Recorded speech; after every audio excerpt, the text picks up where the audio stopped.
Good afternoon, everybody, and welcome to the Pervasive Media Studio lunchtime talk. I'm just going to let myself get very used to the fact there are people in the building again, because it's really exciting and a little bit scary still, right? Hello, everyone who's watching online as well. These talks are live every Friday at 1 p.m, now back in the building, which we're very, very pleased to say, but also on Twitter, Facebook, and YouTube. So if you're watching from afar, you can take your pick of locations. The talks are part of our Open Studio Friday offer, which we've slightly revamped for the new year and as we emerge from whatever COVID does next for the world. And so from this week onwards, you can join us from 10 a.m. to 5 p.m. to Hot Desk in the space. It used to be that you could only join us after lunch. But if you want to come and spend time in the space, meet residents, find out more about what we do, watch one of these talks, then every Friday all you need to do is turn up at the front door and come in. The talks are our chance to kind of throw open the conversation about what happens in the space, and they cover everything from innovative research in fields of creativity through to projects in progress which are in need of curious minds. And especially big welcome to any of you who are new to the studio. Show of hands. Okay, for your benefit then, for everyone else, if you want to open YouTube or Twitter and share the link to the talk live, that would be great. The studio is a diverse and collaborative community. This is for everyone online as well, so I'm not just going to stare at you the whole time. So exploring creativity and technology with everything from comedy and coding to product development to performance art. We're a partnership between the Watershed and the University of the West of England and the University of Bristol. And we're a home for embryonic ideas, research and development, and the building of new companies. We're a meeting place of both creative and commercial industries, because we think that the two being together side by side is a really, really interesting space to inhabit. We offer studio space, desk space, meeting rooms, events, and opportunities to our residents as part of our spirit of generosity and mutual exchange, which is a key element of what underpins how the studio operates. And we're a space for people to take risks in their practice and make time for collaboration. Today, this is going to be a really long intro, is actually First Friday as well, which is our monthly social event which happens in the studio. So it's Open Studio Friday, lunchtime talks on a Friday, and First Friday on the first Friday of every month. So if you want a Hot Desk, you can also stick around from 5 till 6 p.m. and have a play with some tech that's being made by residents who are in this space.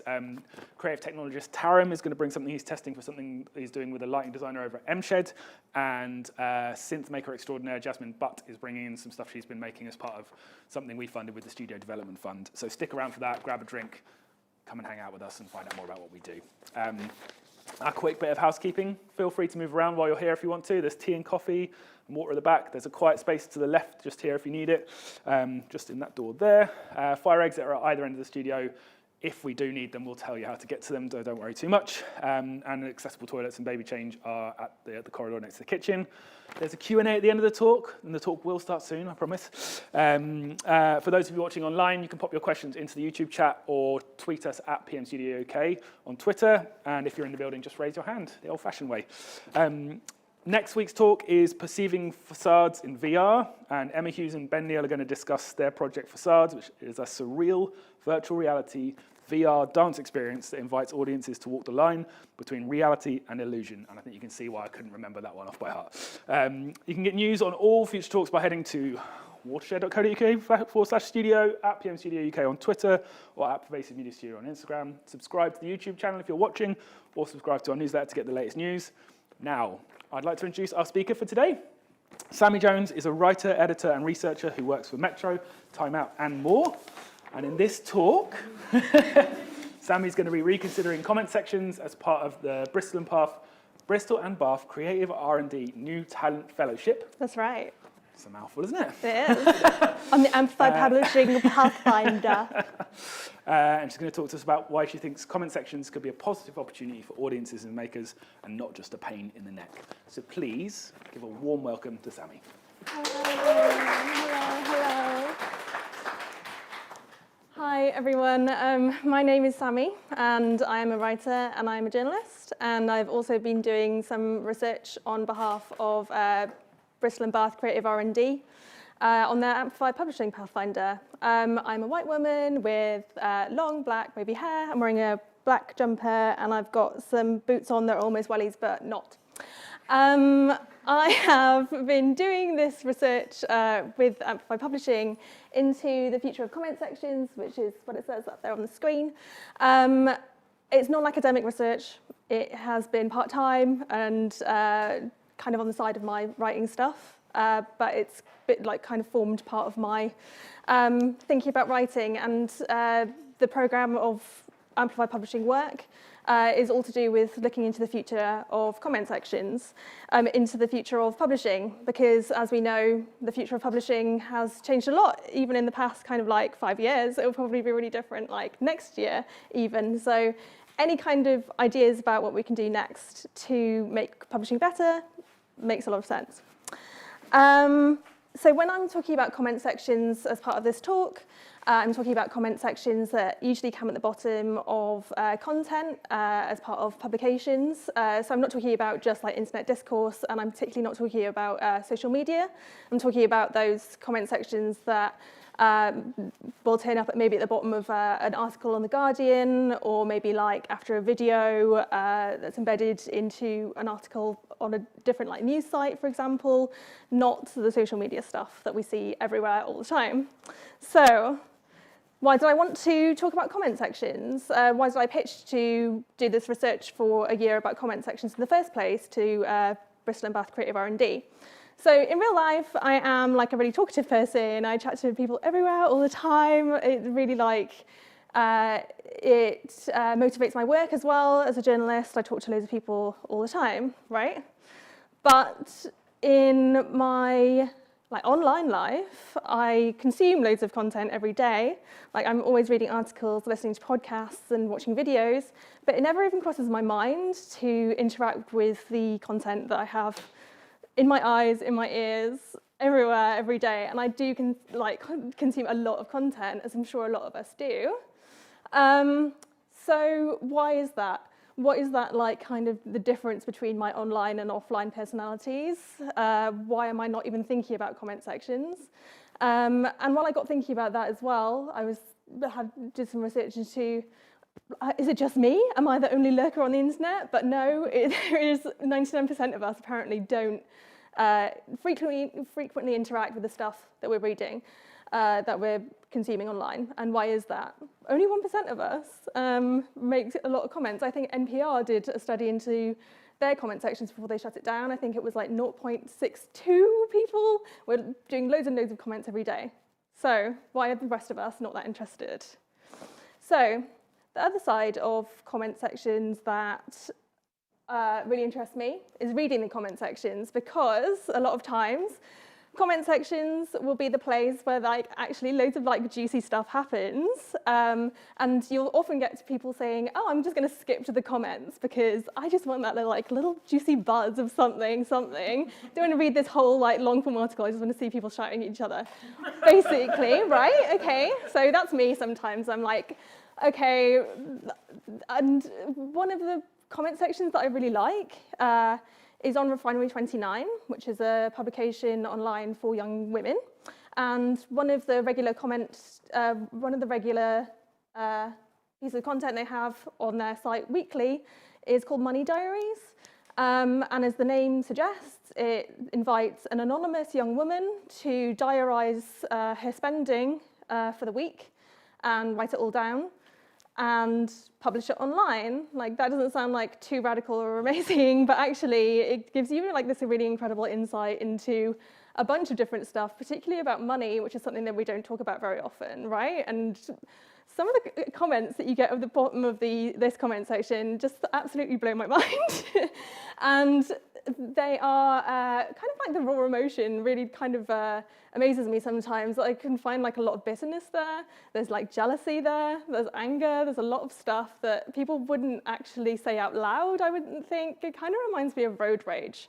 Like when we're kind of like sitting behind a screen or sitting behind a windscreen, we're kind of like set apart from the person or the thing that we're talking about. And sometimes that makes us feel like we have more agency to say what we want, right? So these are two comments that I took from the Money Diaries comment section. The first one is a comment by Reader. They say, please ask your landlord to deal with the mold and provide you with a dehumidifier. It's 100% not your responsibility. They are legally obliged to keep the property to a decent standard, and being surrounded by mold is falling well below that. And I kind of assigned that to like an angel emoji because like that is actually a really helpful comment, right? And sometimes like these diarists are like really young, like you can get like 20-year-old like young women writing about their spending, and they might not know that. Like that's a helpful comment, right? And if I was a diarist reading that, I'd be like, oh, thank you, that's really helpful.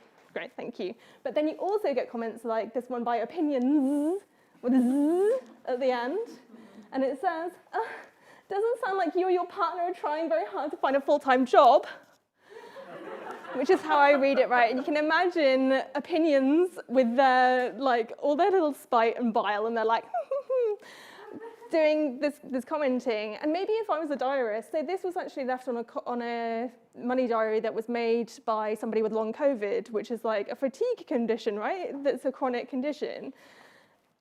Like, if I read that as a diarist, that would like maybe ruin my day, my week. Maybe I would start to look at people and be a bit more scared of people in general, right? So like, what is the responsibility of the publication to have this diarist on the website and to have comments not just that are nice and useful, but also kind of spiteful and mean at the same time? What is the point, basically?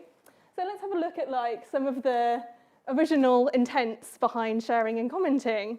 So, on the left here, we can see Martin Luther himself banging up some of his theses on the wall to invite scrutiny from other scholars putting his stuff out in public so it can be commented on, basically. In the middle, we can see a letter to the editor from a lovely little 17-year-old who's writing in about Michael Jackson. But letter to the editor still exists now in print, but were far more important like way back in like the mid-18th century. They were a really important part of social discourse and holding people to account and having a chat, basically. A very delayed version of the comment section that we know now.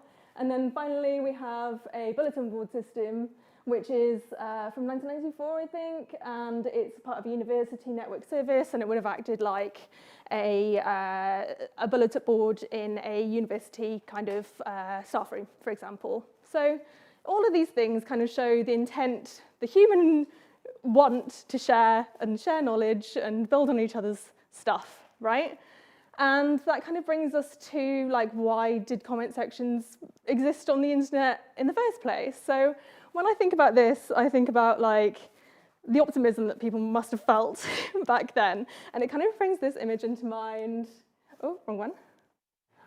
All of us holding hands and being friends together, and you know, we're all talking about this wonderful subject that's in the middle, and we're all helping each other and being dreamy together, basically. So, and in the late 2000s, I mean, comment sections were rapidly added to loads of websites, and between 2007 and 2008, there was a 42% growth in the number of top circulating news sites with comment sections.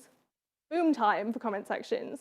In 2008, 75% of the top 100 most circulated newspapers had comment sections.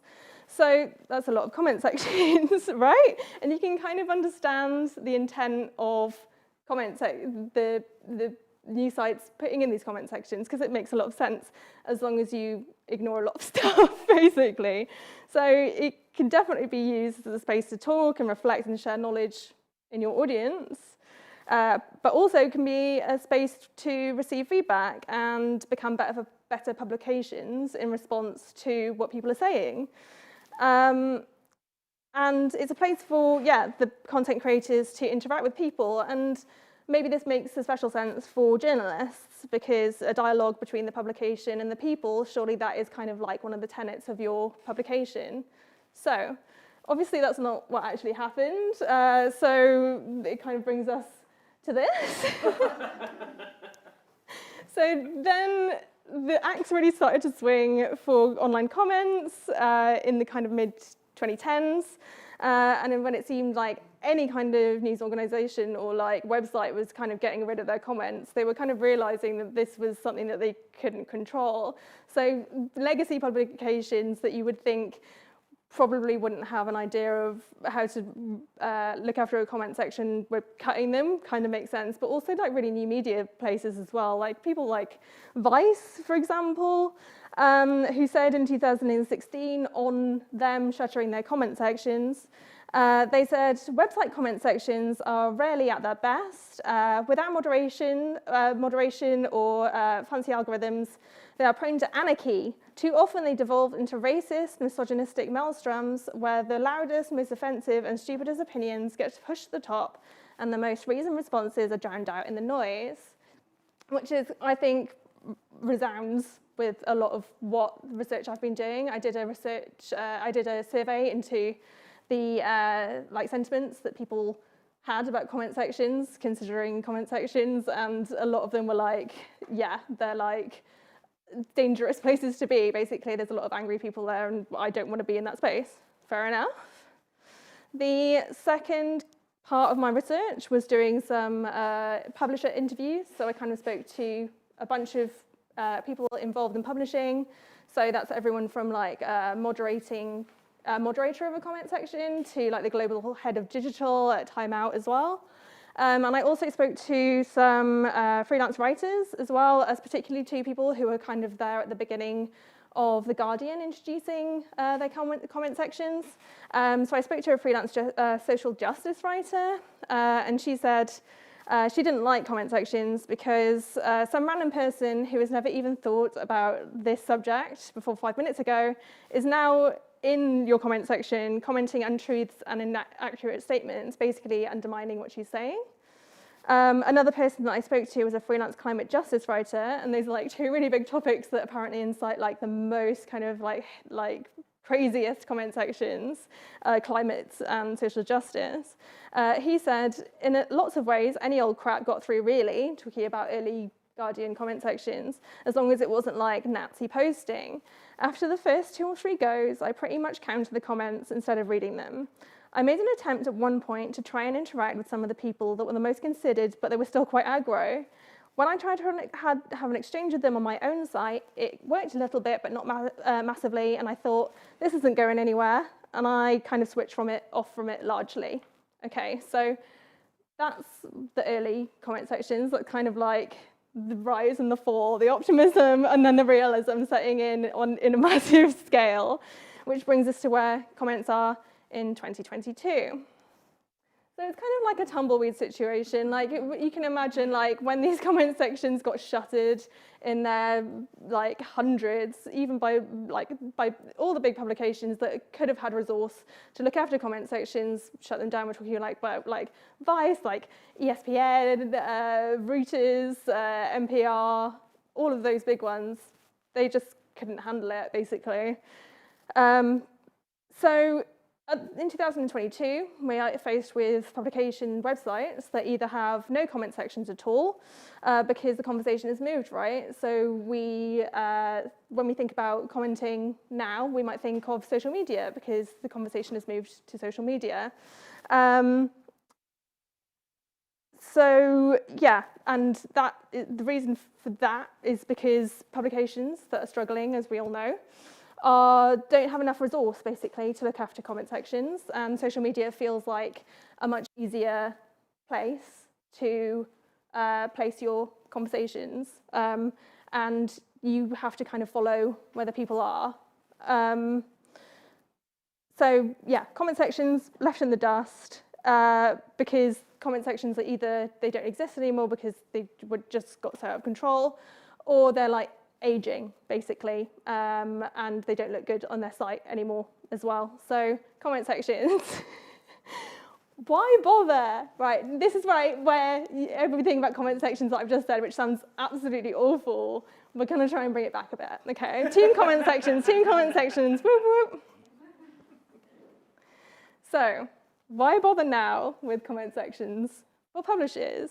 So one thing that publishers are really struggling with right now at the moment is traffic. There's a huge attention economy, and we are being dragged everywhere at a breakneck pace. One of the ways that publishers can kind of like steal your attention is by being really high up on Google. So when you Google something, it's the first result, and you assume that it's the best answer. So that discoverability. So one of the people that I spoke to was Alex Plim, who is the head of global strategy at Time Out. And he said that Google really, really values UGC, which is user-generated content. The more comments you have, if you have a healthy comment section, you're basically getting a free extension to your page that just keeps racking up. So the idea behind that is that instead of having to have a huge staff of people that are updating your page all the time, and Google being like, ooh, that is new and relevant because it has been updated recently, I'm going to push that to the top of the search results. You can actually have an audience that is updating your content for you. So that is really useful if you don't have any money, any more stuff on your publication to actually keep it like updated and Google isn't scraping it well. That is like a really bad thing for your website, basically. Reputationally, Alex also said it's actually really embarrassing for a publisher if you only have 2 comments on a piece. It's almost in a way reveals and kind of hints at not having a lot of traffic or not an engaged audience. I would say like maybe also not having a comment section at all is kind of like revealing that you don't have a community on your page. And actually, like when you have a social media community, like how much do I actually relate to that? Like how much do I relate that social media to the page itself? I don't think I do very, very much. I don't feel like I'm part of like the publications community when I'm commenting on their page, for example. It's like very content-led and not very like publication-led. And then finally, I think like interaction with your community. I spoke to Crack Magazine's digital editor, Viv Young. She said when people feel compelled to comment, you realize that whatever you posted actually has warranted a really strong reaction. So yeah, that like resounds with me too. Like I hardly ever comment on anything, as I mentioned, and when I do, it's because I feel like I really have to have a say in it. And I actually care about the publication too, because like why bother otherwise? And at the moment, publications are relying more and more on memberships, on subscriptions, on really super engaged people who are part of their audience. So you really want to use everything you can in your arsenal to keep those people on side. So like when all of those comment sections shuttered in the past, they're kind of trying to like use discoverability and like stuff now, but I think there's only so much you can do with social media, and I think it would really help those publications to have a healthy on-site community as well. Like for example, the New York Times has never shut their comment section, and they have invested more and more in their comment section. And now they have, I think in the last quarter of 2021, they've got 5.65 million paid subscribers, and they keep on making money. I know it sounds like kind of like capitalist and evil, but like there is having a community does pay, basically. And when you go onto those pages, like a lot of times I will go onto a page to read like thoughtful and interesting comments, as well as the stuff that is on the page as well. So they've invested in moderation and machine learning, and I think it's really paying off for them with the paid subscribers that they have. And also, what's in it for audiences? I hear you cry. As loud as you can. Look, this could be us, guys. It could be us. It could be us in the Rover's Return having a nice drink in our lovely setting that makes so much sense to us because we recognise it and we feel at home there. There's lots of different strong characters here. Hi, Chesney.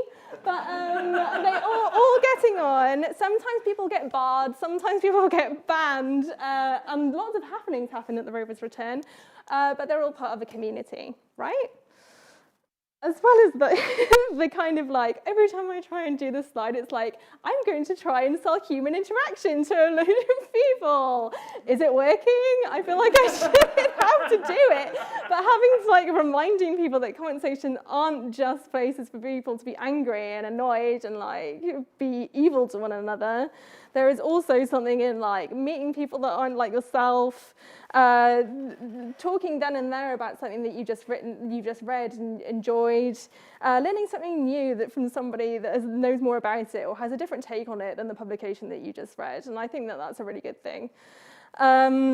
Also, there's something about one thing that came up in the user surveys that I did about comment sections. Sentiment was people really thought that there should be this right to reply that that scrutinize publications and that make sure that there is like this dialogue between publication and audience, because surely that is kind of what it's all about, particularly for news organizations.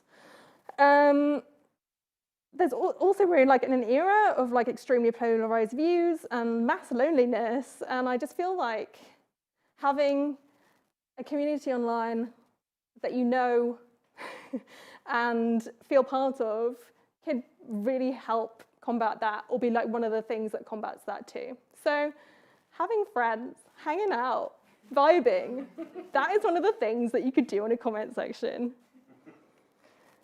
So into the future. The future of comment sections, like what next? What is like useful to think about and what is useful to chat about, basically? So I talked about Substack newsletters a little bit earlier and how, well, no, I didn't actually. Let's talk about it now. So,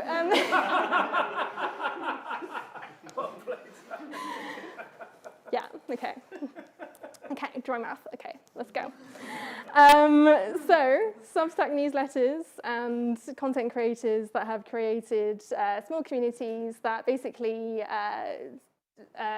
fund the entirety of that content creator's output. That is a thing that is becoming more and more prevalent. I subscribe to people now, which is a really weird thing. If you said that maybe like 10 years ago, you'd be like, you're subscribing to this person because you like their stuff on Instagram.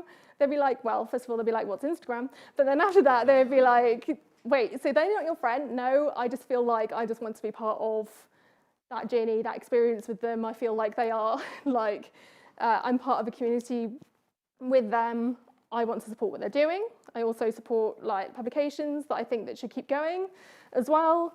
And that is great and awesome. And like, I really feel like having like open and authentic dialogue between publication or like yourself, if you're like a little tiny content creator, and the people that you're creating content for is super important to keep people on side and like keep people subscribing to you, basically. But I don't know if those comment sections kind of like make sense in the things that I'm talking about, because those communities will be so small and will be full of similarly minded people. So it is kind of like being in a room where you know everyone and you know what they're going to say and you feel really safe. That's awesome. And I think some of the stuff that I've talked about already really helps grow that community. But I think I'm more interested in the sense of like the commons, like getting people of all kinds in a space without it going like super intergalactic war, which is not what this is, by the way. This is just the Milky Way. And I think that social media interaction and like the communities that have been built up, oh, that was quite shady, wasn't it? Communities that have been built up on social media will continue to be. But kind of like what happens if Facebook folds tomorrow and then your private WhatsApp chat folds as well and then your Instagram folds as well, then what? Like that must be a really scary thought for content creators. So it could be really useful to have this community that makes sense online on your site as well, that kind of makes sense with your branding and your point of view and all of that stuff. I think there's something to be said about like you losing your community to social media a little bit as well. Like the amount of leverage that social media has over content creators now, like kind of on a wider level. Like, is that a good thing? I probably think not. Because there is only so much structure you can put into it. There is only so much planning and like community planning. I just think that it would be a really smart move to have kind of like off social media community as well. I think there's a lot of like kind of like user design stuff that we could do to bring those, particularly those like aged comment sections like back from the dead. Maybe bringing like comment sections like from the bottom of a article. Maybe like from a journalistic point of view, I would actually really like to have the option to think about what I would want to ask the audience after they've just read something that I've written. So you could have like that kind of like more prompting ideas. I think that would actually help me a lot in my like writing anyway, because a lot of times when I write a lot and I don't always think about where it's going and why. I think it could be really helpful to be like, so actually, what do you want your content consumer, horrible phrase, to go away with and think about, and maybe say back to you as well. I like maybe even just like leaving a question at the bottom of an article. That could be really good. Actually asking people what you want to hear from them.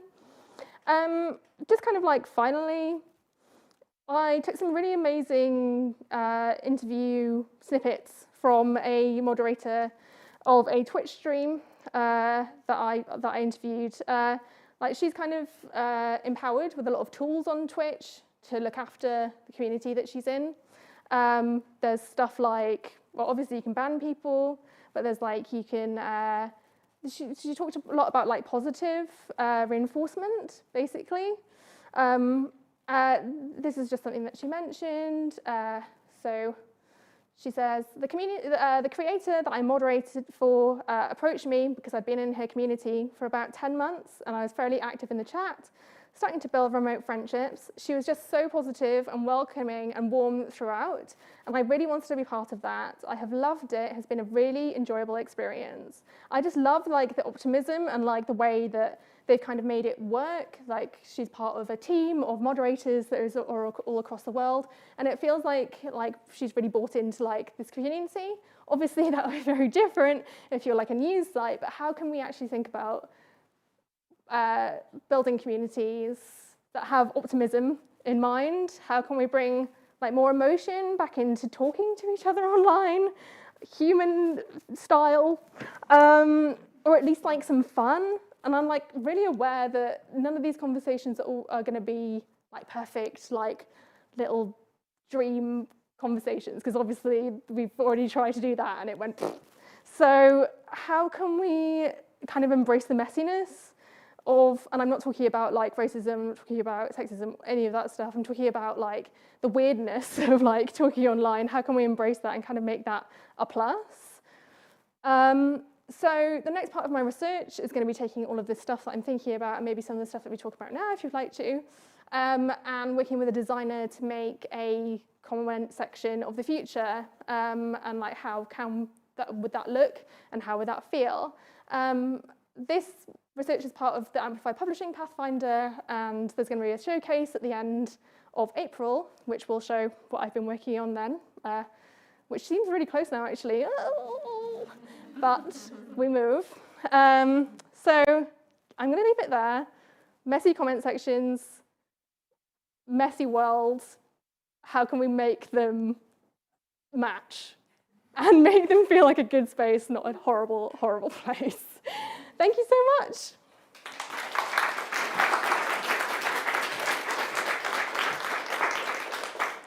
That was great. I mean, calling for the downfall of Facebook in a talk is always a win. Well, Obviously, I'm not going to downfall Facebook. I think they're going to do it themselves, and they're going to leave a lot of people in the lurch. You know, I don't want that to happen to my lovely content creators that I send £3 a month to. I'm sure Mark Zuckerberg's worrying about it as well. So now's the question. Oh, loads of people came in after we sat down. This is great.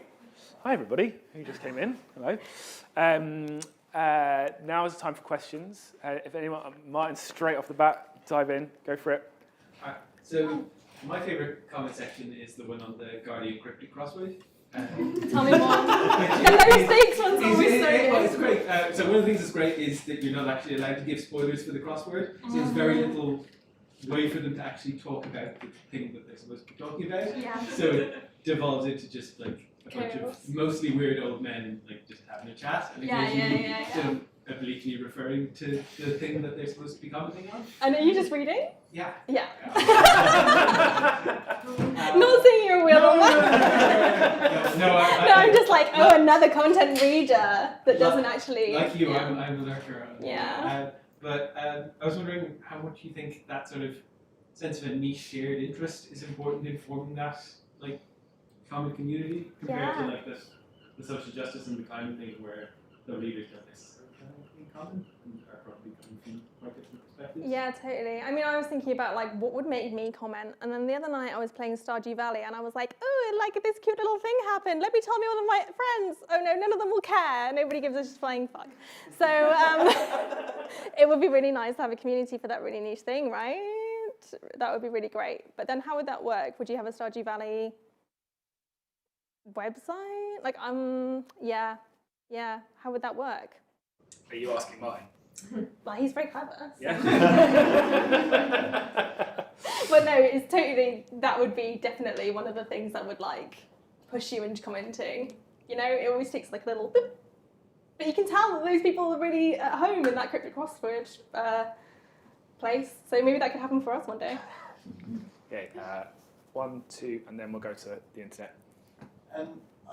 I just wonder about things like Discord and those kind of setups in terms of, I use a lot of discussion forums, but I don't actually know what they're built on, but they all seem to use the same thing, and they kind of act like comment sections in the sense that someone shares a piece of content, and then there'll be a thread about that, and we'll follow that thread, and they seem very open in that sense that anyone joins in, but Discord servers seem like kind of what you're suggesting, like someone would set one up and go, this is a Discord server about X. Yeah, absolutely. I guess what I'm trying to more think about, because the moderator that I talked about just then, they are also a Discord moderator as well, so I think there is like quite a lot of like structure behind the scenes that makes sure that the Discord stuff that you enjoy stays enjoyable and not horrible. But how can you transfer some of those learnings into bigger publication stuff and actually make that worthwhile for publications and audiences as well? But yeah, I think there's a lot to be learned from really tiny communities, basically. But yeah, it all kind of does get out of control once it's kind of like, I think maybe you sent me a website and it was like maybe like above 50 people. Like you actually really need to start thinking then about how to structure this and maybe telling people what to do a bit more, and moderators and machine learning for like really big comment sections as well. Yeah. Great. I think one of the reasons why I wouldn't post on comment sections or refrain is for like anonymity, because I think that's a part of it. Is if it's a very public place or a newspaper or something, you might not want to necessarily put your name or whatever. You're then a searchable, traceable part of your data footprint. Yeah. But then if you're trying to encourage people to build a community and have these open conversations, do you think an online identity that's partly you but separate is something that would help the comment section, or would you want people to be their whole real life person on the online? I mean, it's totally up to you, isn't it? And you would never know. Isn't that spooky? I think it's kind of spooky and also awesome. I think that people who want to pretend to be other people online or are other people online, completely other people online, I think they should be allowed to do that. And I think that is probably like where a lot of people maybe like find out stuff about themselves. I don't think I've ever commented anonymously on anything, but maybe I would like it. Maybe I should try it. And I think it would encourage me because, yeah, what are people going to do? Obviously it involves, if you have an anonymous comment section, that involves like a lot more Thinking from the publication side, I would think, because yeah, like the lack of accountability is going to let people, as well as kind of like breathe and do the things that they want to do, it's also going to let not nice people do what they want to do as well. And that's going to be them not being nice. Yeah. Yeah. Okay, we've got something from YouTube. Yeah, so Martha says, such an interesting topic, thank you. In terms of creating a commons,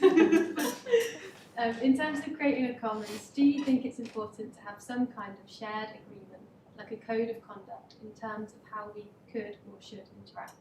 Yeah, and you see this on lots of publication comment sections. I think like on the Money Diaries one, it says, post with kindness, don't start a fire, which is like a lyric, and I quite like it. But obviously, like, people aren't going to read like huge amounts of like code of conduct stuff. They may well read that one sentence. That could work for them, but obviously it doesn't, because you get people like opinions, being opinion-y. But no, I think, especially like when you have a modicum of power, like if you're a moderator and you can kind of have the power to ban people, then you kind of need a reason to do that, so you can refer them to the code of conduct. I think that maybe what is better is having like an implicit code of conduct. So like maybe if somebody would step out of line, then maybe I think on Twitch you can like whisper people and you can just say, oh, I've just taken that comment off because it is not part of our community thing. Because I just don't trust people to read things, basically. And I say that as a writer. Yeah, it is an interesting thing, I think, like about codes of conduct, and something we think about a lot here, and how you like that they have to be inhabited as much as they have to be written down. Yeah, you got to. They can be lived and exemplified. I like right? inhabited rather than enforced. It's a fine line, right? Any more questions from the room? Mitch, hey. First of all, Luke, can I have your t-shirt? There's a lot of comments online. It's really good. Yeah, we'll be buying those. But I mean, again, sorry, I missed the beginning. And is there not a place for a thing called a commentverse, where there's a whole platform that's actually a business, and that actually New York Times subscribes to that, and they manage their comment section, and actually then they feedback whatever marketing bits they want to capture in that as well. So that actually to leave a comment, you have to leave a comment. It's embedded below the article, but it's managed by a completely different organisation like Comment Boards. Yes, I think that would take the pressure off publications, right? Is that what you mean? Well, I mean, or have a member. Yeah. And within that, I mean, the danger of that obviously is that if you then wanted to leave a comment, you probably would have to subscribe to Commentverse, and you don't want all of that faff. So you'd have to have an option where you can leave a comment, I don't know, maybe 5 comments without having to subscribe to Commentverse, but they're still obviously checking and moderating whatever comment you are. Yeah, well, you mean like having a specialist kind of comment agency? Exactly. Looking at it. Well, I mean, that would probably make a lot of sense for, it's tough, isn't it? Because it's like, when I'm thinking about New York Times, I think that they have partnered with Google to moderate, well, they're using Google's machine learning to look after their comment sections, and then that means that sometimes people post stuff into the comment section and it isn't posted and they don't know why, and it's because, I think it's called Alphabet, or maybe that's the Google subsidiary that is looking after the... Yeah, it's part of Alphabet, this machine learning that they use. Is that what you want to do? I think when you have like a super engaged comment section, like the New York Times, maybe it would make sense because you're going to get comments anyway, because they get like, I don't know, like over 1,000 comments on various things. But when you have like a really small one, I think it would actually make more sense to look after it yourself. It's tough as well because you're just kind of like trying to think about like staff well-being as well. Like, would I want to be a moderator for 40 hours a week? No. Would I want to moderate the comment sections of stuff that I had made? Maybe, with like some advice, you know? So I'm just thinking, if you had that, you could then have communities within the Commentverse as well. So you could have, once you're in the Commentverse, you could then find a community, which is the one that talks about the corrective crossword, for example. So you could have communities within that. Yeah, yeah, as well. yeah. But I mean, yeah. I mean, obviously then this company and then also Bristol player as well part of that helps. Yeah. Yeah, I hadn't even thought of that. Yeah.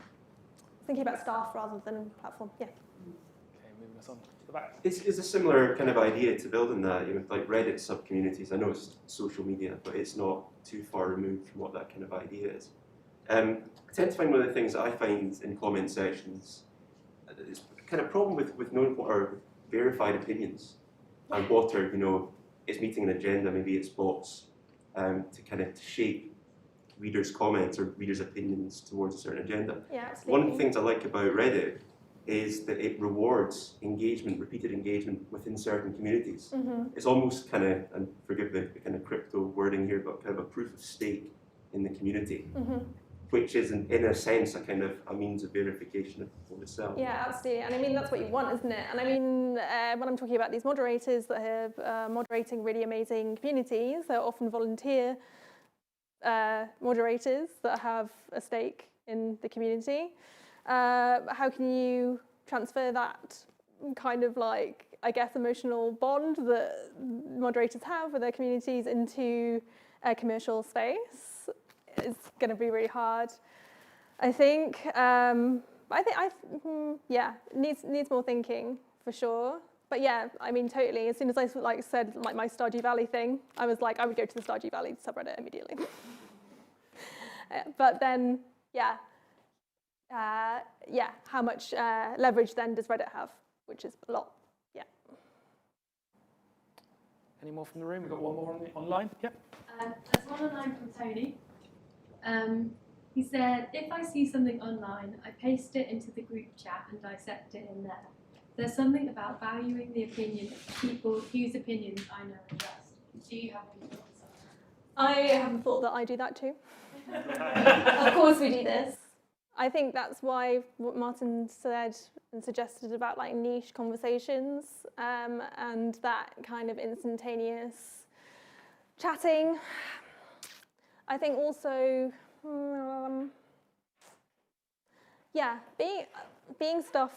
being into stuff that not all of your group chats are into. I think that's kind of like where comment sections will probably shine and online communities will shine. But why not post it in the group chat and also in the online community? There has to be like a reason why you want to be part of that community, right? Yeah, I think you could do both. You could do both. But yeah, at the moment the group chat reigns, doesn't it? Is that social media? Not. Quick straw poll then. Would you post in a group chat or post in a comment section? Group chat? Oh my gosh, like obviously. Comment section? Wow. Yeah. Wow. Everyone hates them. But that's why they need to get better, and that's what I'm trying to do better. We have time for one more question if anyone has on the tip of their tongue that they wanted to get out. I can't quite see a face, but I can see a hand. Far away. Can you tell us anything about your dream comment section in the future that you're developing? Oh God, well it looks a lot better. I think that I'm really thinking about it from, so this is like, yeah, it's the end of May, right? So kind of like at the beginning of my thinking, I'm thinking about what I would want out of it as a writer. Because I am a writer that has written stuff and people have commented on it at the bottom of the page. And it kind of like, I feel like it just kind of dies there. Because it doesn't feel very relevant. And it feels like whatever I could get across in that comment section, like on the other side of that conversation. As a freelance writer, I don't really have any stake in the publication that I'm writing for, apart from I'm writing for it and it seems like a nice place to write for, and also they're paying me. What I would like to think about is like, how can we encourage like both sides, basically, because I think it's broken on both sides, basically. You need to have incentive for, I think there is definitely something about the person that's creating the content replying to the comments, as long as they're not super evil. And I think there is something about knowing as a commenter that you may get a reply if you're not super evil. and yeah, wanting to be part of that dialogue. Yeah, chatty, not just like the coffin at the bottom of the page. The coffin at the bottom of the page. My new horror podcast. Great. Well, someone in the chat is asking you to write a book, so maybe that's the title, right? There you go. And a big round of applause for Sammy, please. Thank you. Thank you. Hey, wasn't that like a comment section? No. Thank you all for coming in today, and thank you for those of you watching online. If you're in the building and you'd like to hot desk, come and find myself or Jade, who's just at the back there, and we'll find you a space to sit down. Don't forget, it's First Friday this evening, so if you want to stick around, hot desk, and then hang out with us at 5 o'clock and play with some new tech and have a drink, you are more than welcome to. If not, we'll see you all again, same time, same place next week. Thanks, everyone.